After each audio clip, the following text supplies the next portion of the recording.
Today, we're departing the snow covered Arctic that's been the theme for the last several episodes and heading for warmer climates. I want to tell you about an animal that looks kind of like a cross between a groundhog and a really big pika, or an extremely bloated guinea pig, but's actually more closely related to elephants and sirenians, the sea cows, than they are to anything else. An animal whose petrified excrement may be contributing to the delicate bouquet of your favorite expensive perfume.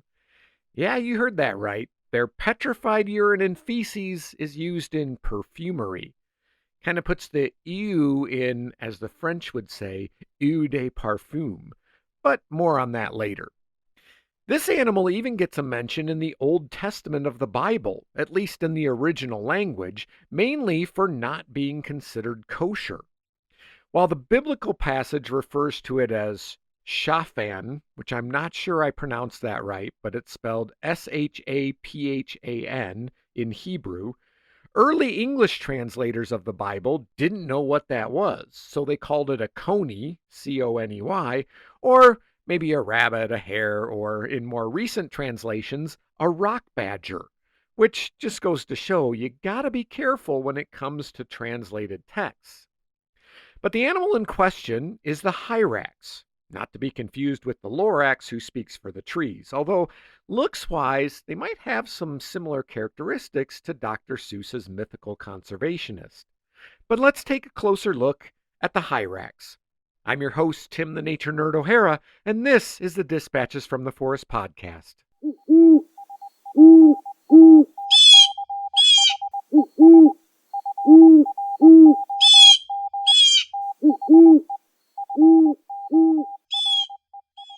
Hyraxes are described as well-furred, thick-set, rotund animals with short tails.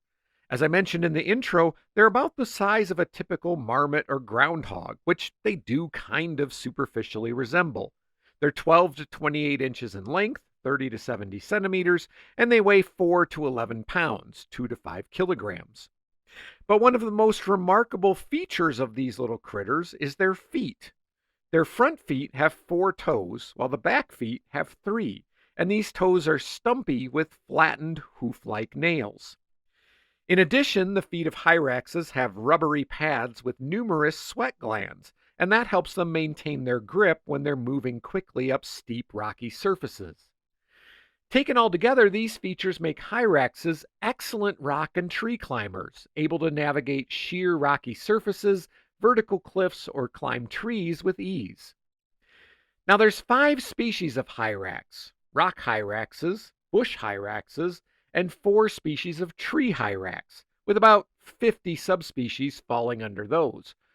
All of them are found in Africa, but the rock hyrax is also found on the western edge of adjacent Middle Eastern countries, so basically right next door. Now in the past, hyraxes were a much more diverse group. The smallest were mouse-sized, but there were species that were considerably larger than our modern hyraxes. The largest known extinct hyrax, Titanohyrax ultimus, which by the way is a great name, and it seems like it should always be said like this: Titanohyrax ultimus. Anyways, Titanohyrax ultimus was estimated to weigh 1,300 to 2,900 pounds, 600 to 1,300 kilograms. That's comparable to a bison. Now, they may have shrunk considerably, but modern hyraxes have either retained or possibly redeveloped a number of primitive mammalian characteristics. In particular, they have a hard time regulating their own body temperature, so they compensate with behavioral thermoregulation, like huddling together or basking in the sun. Scientists refer to this as imperfect endothermy, which, come on, sounds like the band that would open for Titanohyrax ultimus. Now, hyraxes are herbivores, but unlike most other browsing and grazing animals, they don't use their incisors for slicing off leaves and grass. Instead, they use the molars at the side of the jaw. The two upper incisors are large and tusk-like. Remember, they're fairly closely related to elephants. And while these tusks are not made of ivory, they do grow continuously throughout the hyrax's life, like the teeth of rodents and lagomorphs. They're not ruminants, they don't chew cud like deer or bison, and in fact, the hyrax is physically incapable of regurgitation. But they do move their jaws, often even when they're not eating, in similar ways to ruminants. In fact, going back to the biblical reference I mentioned, the passages in question describe them as an animal that, quote, cheweth the cud but divideth not the hoof, leading to the misconception that they were ruminants. But hyraxes do have complex multi-chambered stomachs that allow symbiotic bacteria to break down rough plant material. They're hindgut fermenters, but they don't chew cud, and their overall ability to digest fiber is lower than that of ungulates. This chewing behavior is thought to be a form of what's called agonistic behavior, a sort of threat display seen when they feel threatened, because again, they do it even when they're not eating. Now, rock hyraxes in particular have adapted to a challenging vegetarian lifestyle in what tends to be a fairly arid environment.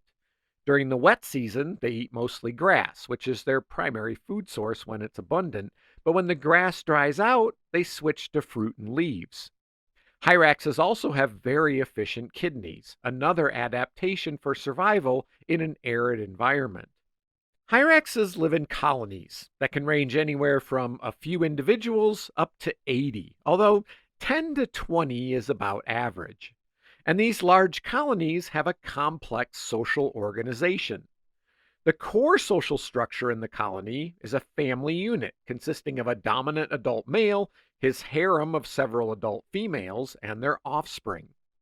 The dominant male is responsible for defending the territory against rival males. He establishes this territory both by vocalizing, which I'll talk about shortly, and scent marking using a gland on his back called a dorsal gland, distinguished by a patch of longer, yellower black-colored fur on his back. Males who don't control harems will form bachelor groups. These groups are often found on the edges of established territories. Young males leave their birth colonies to join these bachelor groups, waiting for a chance to challenge a territorial male and establish their own harem. But what this means is that the dominant male has to continually assert said dominance in order to maintain his breeding rights. Adult females in the colony are highly philopatric, meaning they stay in their birth group for their whole lives. This philopatry reinforces familial and social ties across the generations. Female hyraxes also practice communal babysitting, taking turns watching each other's young while the mothers go out to forage. The safety of the colony is also a group effort. In rock hyraxes, individual colony members take turns as sentries, watching from high lookout points for threats like Verou's eagles, which rely heavily on rock hyraxes for food. Hyraxes have a complex system of vocal communication that they use for both establishing territory and warning the colony of danger. Alarm calls consist of loud, high-pitched barks and shrieks that alert group members to threats like eagles, leopards, or snakes. The effectiveness of this communication is evident from the immediate retreat of hyraxes to the safety of rock crevices or other shelter. Essentially, they do a lot of this.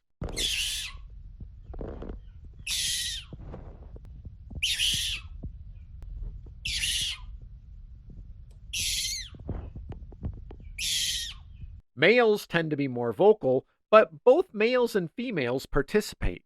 Studies have shown that the male's calls contain a plethora of information about their social status, body size, and his level of stress hormones. Kind of like going outside and screaming the information contained in your online dating profile at the top of your lungs. Dominant males make regular announcements to let rival males know which territories are claimed. The bush hyrax is known for its distinctive wah-wah call that echoes across the rocky landscape.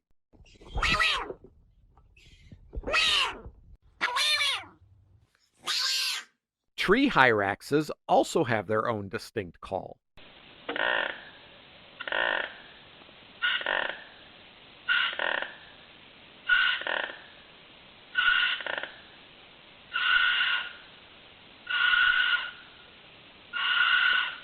Now, hyraxes don't construct dens, but instead they seek shelter and give birth in existing holes or crevices in rocks, or, in the case of the arboreal dwelling tree hyraxes, tree cavities.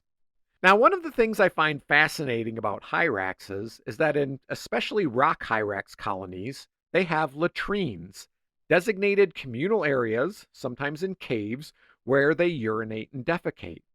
And not just that, but these locations are used for generations. They can date back over 50,000 years.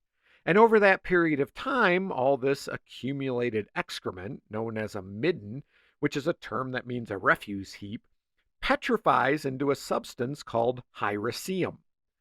These middens can be massive, and they can tell us a lot about what the climate and vegetation were like in the past. But hyraceum is also a sought after material that's been used in both traditional South African medicine and, like I mentioned in the intro, perfumery. You see, hyraceum hardens and ages until it becomes a fairly sterile rock like material, also referred to as Africa stone, that contains compounds giving it what's described as, quote, an animalic, deeply complex fermented scent that combines the elements of musk, castoreum, civet, tobacco, and agarwood. Okay. I guess I'll take their word for it. The brittle resinous stone is harvested without disturbing the animals. And because no animals are harmed in its harvesting, it's often considered an ethical substitute for things like deer musk, castoreum, and civet, which require killing or, at the very least, inflicting pain on the animal providing those substances. But still, it's not without controversy. Since hyraceum accumulates extremely slowly, it's essentially a non renewable resource. And considering that hyraceum accumulating in these rock hyrax middens is in many cases the only available source for information regarding climate and environmental changes in arid regions of Africa and Arabia, its collection for commercial sale has been criticized in scientific circles as the destruction of a critical resource that could help us understand the impact of climate change in sensitive regions. Hyraceum has been used as a traditional folk medicine in South Africa for treating epilepsy. Now, tests of 14 samples of hyraceum from different locations did show that 4 of the 14 had an affinity for the same neurological receptor sites as common anti-seizure medications. But that said, extracts of these samples in water were inactive, so whether or not hyraceum is an effective treatment for epilepsy is a little bit unclear. Okay, final fun facts about hyraxes. Remember that I mentioned they're fairly closely related to both elephants and sea cows? Evidence for their aquatic ancestry is found in a protein called myoglobin, an iron and oxygen binding protein found in the cardiac and skeletal muscle tissue. Now, all mammals have myoglobin, but high concentrations of myoglobin in muscle cells help organisms hold their breath for longer periods of time. Diving mammals like whales and seals, or sea cows, have muscles with particularly high abundance of myoglobin in them. The fact that hyraxes have highly charged myoglobin, then, is thought to be evidence that they had an aquatic ancestry. And in addition to their elephant hoof-like toenails and elephant tusk-like incisors, male hyraxes lack a scrotum. Their testicles stay tucked up in their abdominal cavity next to the kidneys, just like elephants and also the sea cows like manatees and dugongs. And like the dangly bits of the hyrax, we're going to tuck this episode in. What's that? What's that you said? You'd like to support the podcast? Well, that's great. Let me tell you how. Become a patron. Subscriptions start at just $5 a month. And with 3 paid months, you get free Dispatches from the Forest merch. Find all the details at patreon.com/dispatches from the forest. Donate through either PayPal or Venmo using my email address, dispatchesfromtheforest@gmail.com, which is, of course, also how you can contact me if you have a question, a comment, or a request for a future episode. You can also donate using the Cash App and the hashtag #ForestNerd. You're welcome to send a check if you prefer. Just send me a message to get my mailing address. And of course, there's Dispatches from the Forest merch for sale. Go check out the merch store at cafepress.com/shop/dispatches from the forest. Click on products and see all that we have to offer. Finally, you can follow Dispatches from the Forest on Facebook, Instagram, TikTok, and YouTube. I'm your host, Tim the Nature Nerd O'Hara, reminding you to go outside and get dirty.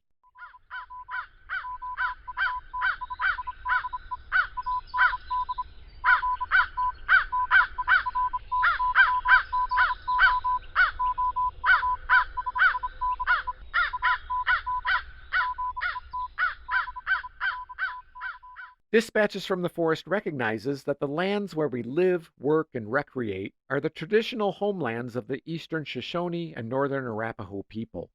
We understand that this land holds immense significance for the original stewards, native nations, and peoples of this region. The Dispatches from the Forest podcast is a production of Dispatches from the Forest and may not be used or rebroadcast whole or in part without express written permission.